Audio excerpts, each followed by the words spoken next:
Hello everyone, welcome to science and mathematics world. I am Kaushalendra Khare और आज की इस वीडियो में हम देखेंगे पीरियोडिक क्लासिफिकेशन ऑफ एलिमेंट्स के इन टेक्स्ट क्वेश्चंस को, जो कि पेज नंबर 85 पे हैं।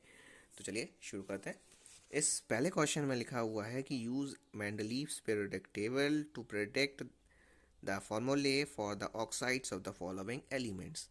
आपको इसमें मेंडलीव की पीरियोडिक टेबल का यूज़ करना है और इनके फॉर्मूलाज बताने हैं। पोटेशियम हो गया, कार्बन हो गया, आपका एल्यूमिनियम हो गया, सिलिकॉन हो गया और बेरिलियम का।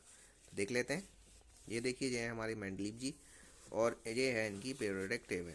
अब इसका यूज़ करना है हमें और इनके बताने हैं फॉर्मूलाज क्या होंगे ऑक्साइड्स के लिए। आप यहाँ देखिए, यहाँ पे ऑक्साइड एंड हाइड्रेट लिखा है। तो ऑक्साइड्स के लिए फर्स्ट ग्रुप के लिए इस तरह से होगा, RO, R2O, RO, इस तरह से रहेंगे। जहाँ पे R क्या है, एलिमेंट का नाम है।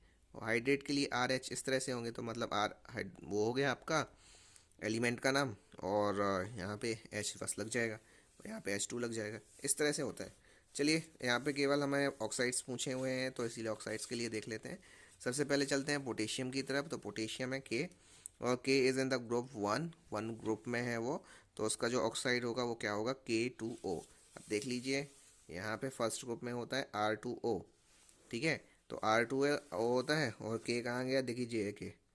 ठीक है, फर्स्ट ही ग्रुप में है और इसलिए R2 होगा, तो इसीलिए हो जाएगा K2O। तो यही K2O हमने भी यहाँ पे लिखा हुआ है।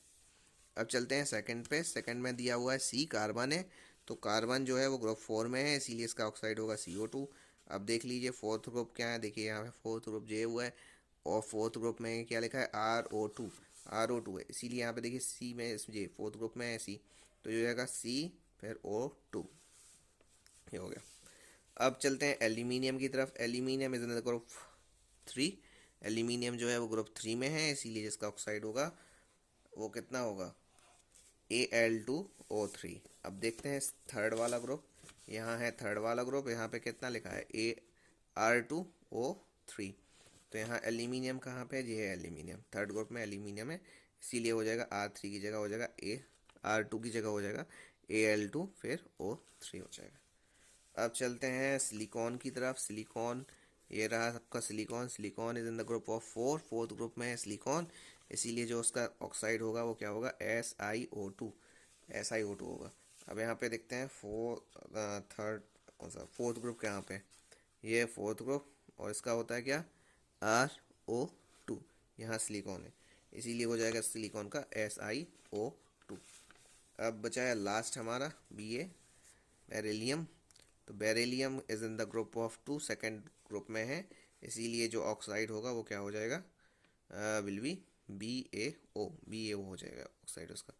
अब देख लेते हैं सेकेंड ग्रुप कहाँ है। ये देखिए आपका सेकेंड ग्रुप, और ये रहा आपका बेरिलियम, ये है Ba। ठीक है, तो अब इसमें सेकेंड ग्रुप में क्या होता है, ये होता है ये RO, तो इसमें हो जाएगा BaO। ठीक था, हमारा लिख गया। अब चलते हैं हम नेक्स्ट क्वेश्चन पे तरफ।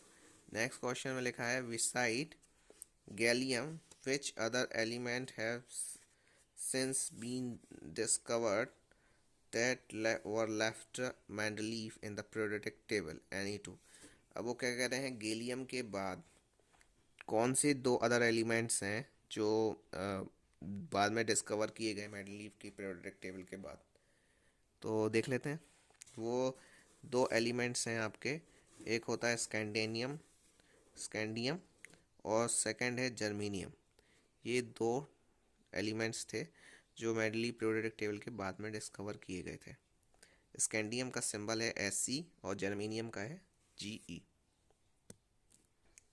अब बढ़ते हैं अपने थर्ड क्वेश्चन की तरफ। अब इसमें क्वेश्चन में लिखा हुआ है कि what were the criteria used by the Mendeleev creating the his periodic table. ये बहुत ही बढ़िया क्वेश्चन है और इसमें पूछा गया है कि क्या क्राइटेरिया यूज़ किया गया था मेंडलीव के द्वारा अपनी पीरियोडिक टेबल को बनाने के लिए। तो इसमें क्या कह रहे हैं कि भाई आंसर है इसका कि Mendeleev used atomic mass of the element as a unique criteria of the element.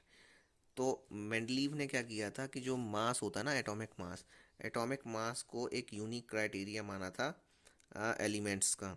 He propose that, उन्होंने ये कहा था कि the chemical properties of elements are periodic function of their atomic mass.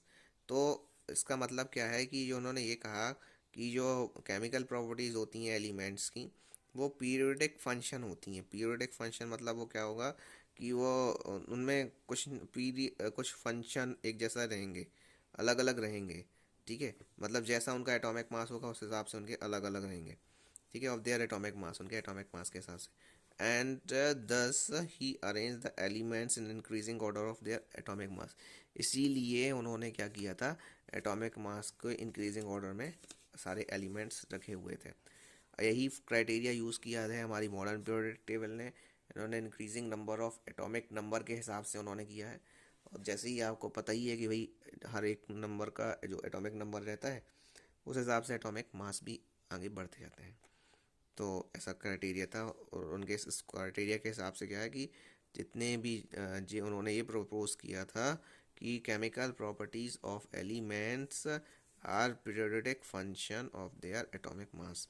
मतलब अलग अलग शो करते हैं फंक्शंस अपने एटॉमिक मास के हिसाब से। चलते हैं फोर्थ क्वेश्चन की तरफ। इस फोर्थ क्वेश्चन में क्या लिखा हुआ है? इस फोर्थ क्वेश्चन में लिखा है कि why do you think the noble gas are placed in a separate group. हमारी जो नोबल गैसेस होती है ना, नोबल गैसेस को लर्न करने का मैं आपको एक बहुत ही छोटा सा और आसान सा तरीका बताता हूँ। अब देखिए, नोबल गैस में कौन सी आती हैं? ऐसे हीलियम, नियॉन, आर्गन, के आर क्रिप्टॉन और जेनॉन और रेडॉन। ठीक है, इसको लर्न करने के लिए एक फॉर्मूला बताया गया था, बनाया है। वो फार्मूला क्या है? एच ई से हीरा हो गया, एन ई से नीलम हो गया, ए आर से आर्गन हो गया, के आर से क्रिप्टॉन हो गया, और नहीं, हीरा, नीलम और कोहिनूर जैसे रत्न। फिर से देखिए, हीरा, नीलम और कोहिनूर जैसे रत्न। ये आपके 18th ग्रुप जो होता है हमारी मॉडर्न पीरियोडिक टेबल में, 18 ग्रुप, जिसे आप ज़ीरो ग्रुप भी कहते हो, उसके एलिमेंट्स को लर्न करने का एक छोटा सा ट्रिक है कि हीरा, नीलम और कोहिनूर जैसे रत्न। ठीक है, तो ये है आपका। तो आपने कहा देखा है कि भाई जो नोबल गैसेस का जो ग्रुप होता है वो सबसे अलग करके रखा गया है। तो इसको क्यों किया गया, ये क्वेश्चन पूछा गया कि जो नोबल गैसेस का ग्रुप है वो सबसे अलग क्यों करके रखा गया है। तो इसमें है कि नोबल गैसेस जो हैं वो इनर्ट एलिमेंट हैं। इनर्ट एलिमेंट मीन्स होता है अक्रिय एलिमेंट, मतलब किसी से लड़ाई झगड़ा नहीं करते, वो ना किसी से रिएक्शन करते हैं। ठीक है, so their properties are different from all other element. इसीलिए उनकी जो प्रॉपर्टीज़ होती हैं वो भी अलग अलग होती हैं सारे एलिमेंट्स से। Therefore the noble gases are placed in a separate group. इसीलिए उन्हें एक सेपरेट ग्रुप में रखा गया है। तो ये थे हमारे क्वेश्चंस जो कि आपके पेज नंबर 85 पर थे, 85 पे थे। आई होप आपको समझ में आ गए होंगे। मैंने इन्हें अच्छे से समझाने की कोशिश की है। और भी क्वेश्चंस देखने के लिए हमारे चैनल को सब्सक्राइब कर लें। इसे आप अपने दोस्तों के साथ भी शेयर करें। वीडियो को लाइक ज़रूर कर दें, क्योंकि लाइक करने में आपका लगता तो कुछ नहीं ना, और बस उससे आपके एक लाइक, एक शेयर और एक कमेंट से हमारा हौसला बढ़ जाता है और हमें ऐसे ही वीडियो बनाने की प्रेरणा मिलती है। तो मिलते हैं अगले वीडियो में। गुड बाय, जय श्री राम।